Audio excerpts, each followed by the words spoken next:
Hey, good morning. It's Laura Roehrick again, Project Street Feet, and I am doing this little video in response to an email that I got from Mark Hatt. I think a couple weeks ago he contacted me and was he's a subscriber or a viewer anyway, and wanted to get some hints about the nonprofit aspect of what I'm doing. And we were going to call. I think we're still going to call, but I told him that I would answer his questions by filming it because several years ago I kind of made this vow that if I going to do something, I wanted to try to share it with as many people as possible at once, just to save time. I'm getting older and I don't have as much time as I did when I was 40, maybe.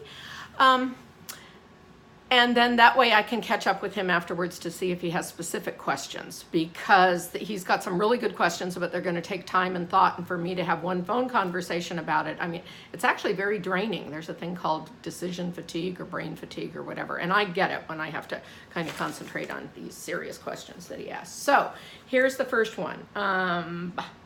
What sort of outside supports do you recommend in maintaining, this got cut off, but I imagine a nonprofit. So first let me tell you, I started the nonprofit in 2008, right before the incredible economic downfall, which was like the worst timing ever.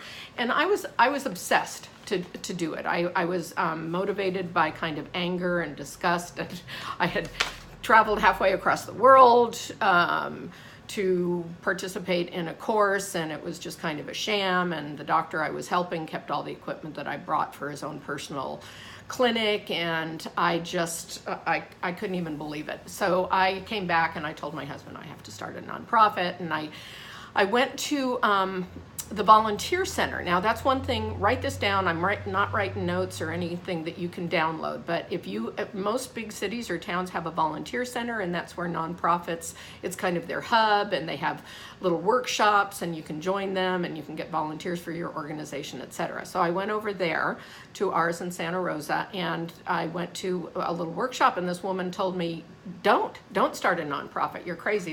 The thing that happens is people like me who want to do the work and have the idea, they start the nonprofit, and then they get so sidetracked in the bureaucracy and the expense and the headache, and it's a pain.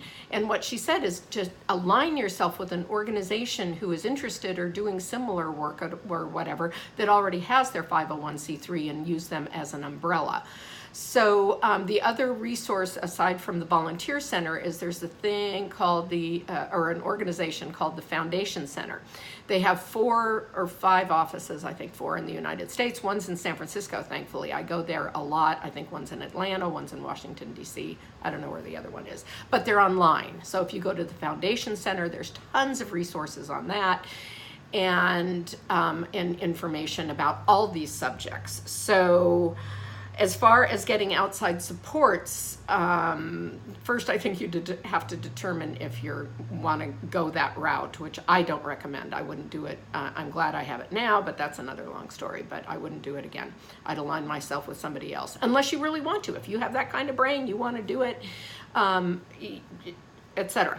So, because you can get local places that sell things that you might be using. You could just go in and say, look, I'm doing a nurse doing foot care. They don't care if you're a 501c3 or not. Some of them may, or some of them might not, but pharmacies to get some antifungals, or local medical supply stores to get infection control gowns, make a list of what you need. You can still get it without being a nonprofit. Another organization you might align yourself with is the Rotary Club. They're everywhere, they're great, and a lot of times they're very interested in local projects, and you could go to them, explain your situation, and say, we just need a little funding to get things started. I did get a total of $1,800 from my husband's Rotary group in Santa Rosa, and that was specifically to get some instruments to a nurse in a developing country, and but anyway, so you might check out local organizations like that. And then I'm getting a lot of support and encouragement and working really closely in alliance with St. Vincent de Paul, and they're everywhere. Whoop, whoa, okay, interesting. It has now defunct. Okay, sorry about that.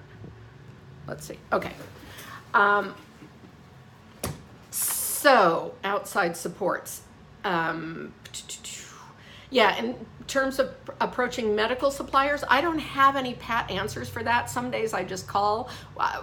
6-8 months ago, I called toenail, and I ended up speaking with a wonderful woman, Michelle Neal, and explained what I was doing, and they were excited about it. And long story short, 6 months later, I ended up getting an incredible autoclave. But that probably is because I am a 501c3. But again, you know, if you're aligning yourself with somebody else, then you could do that. Let's see.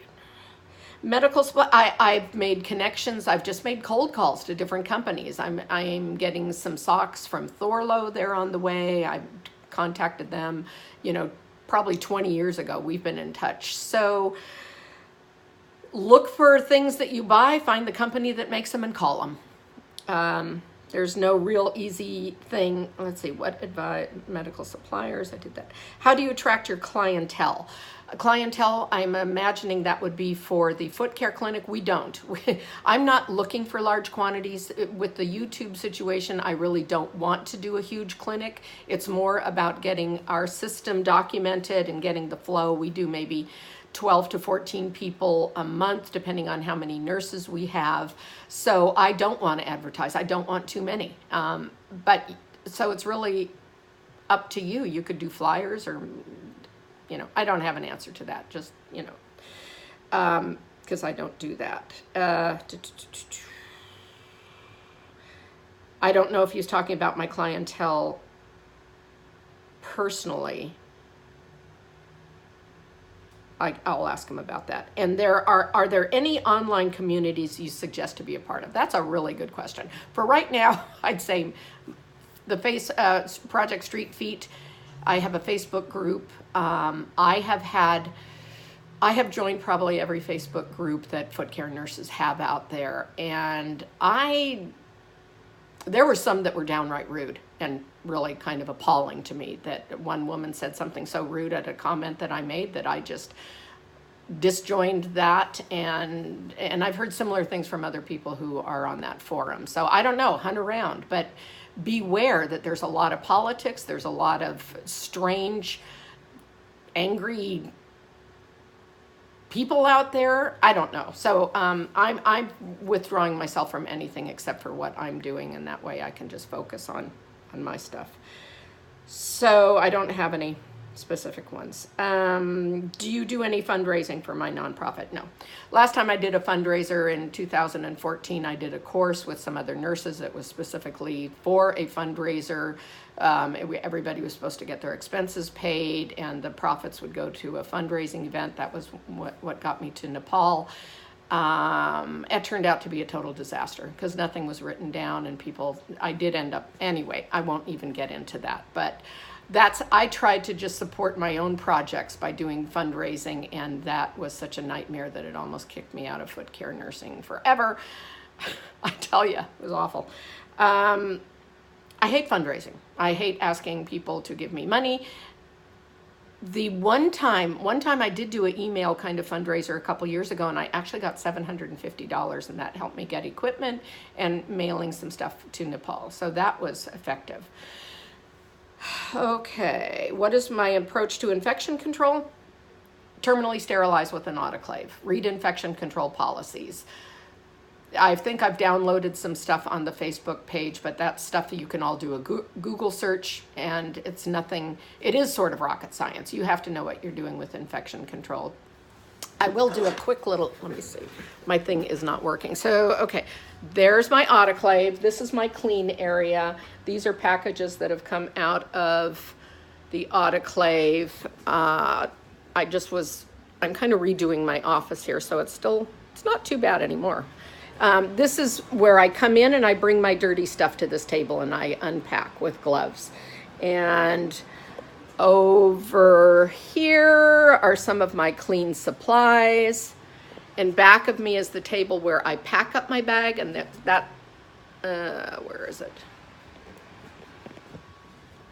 There's the bag that I'm using today that has all my stuff in it. And so all this stuff is clean, wiped down. I do use the Virox product, which is preempt. That is a liquid sterilant. I have a little bit. It's not legally sold in the U.S., but I came across some. I won't tell you how. But they do, the same company, Virox, makes the wipes, and they're making a high-level disinfectant that you can get. And if I can get a link to that, I'll try to. So that's my approach to infection control. And let's see, have you encountered a patient you're not comfortable providing care for? Not real. I've never kicked anybody out. There's some that are a little scary, especially if you get somebody with a bracelet around their ankle, but we have security now, and I feel pretty good in our team, except I did get a phone stolen a few months ago, and that was a bummer. So in my own personal business, I've actually had some clients that over the years, there was about 2 or 3 that I just had to fire. It just wasn't worth my time. They drove me completely nuts. Nothing was ever right. It was I think one of them actually had sundowners, because he'd always call me at night and demand that I'd come back, and there was nothing wrong with his feet, and it happened time and time again. And I finally said, I can't help you anymore. But that wasn't that I was uncomfortable. It's just I couldn't please them. So let's see. And finally, if you could tell yourself anything starting out, what would it be? And I would say don't undercharge. And also don't write down your prices and hand out flyers, because they could change and then people will.